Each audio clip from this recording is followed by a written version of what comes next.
Kondisi terkini Dorce Gamalama setelah pulang dari rumah sakit. Sempat kembali dirawat di rumah sakit, presenter Dorce akhirnya sudah pulang ke rumah.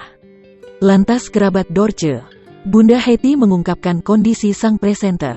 Hal ini disampaikan dalam video yang diunggah di YouTube KH Infotainment, Senin, tanggal 1 November tahun 2021.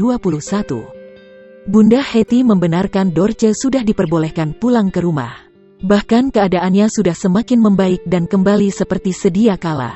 Kendati demikian, tidak diketahui dengan pasti kapan Dorce keluar.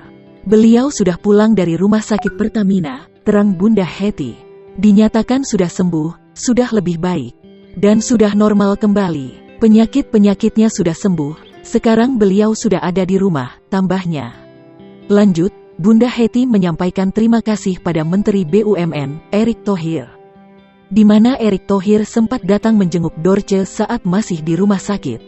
Saya ucapkan terima kasih banyak kepada Menteri BUMN, Bapak Erick Thohir, jelas Bunda Hetty. Dirut Pertamina, Ibu Nike Widiawati, juga kepada dokter rumah sakit Pertamina, yang sudah memberikan kepeduliannya dan kasih sayang buat Bunda Dorce, imbuhnya.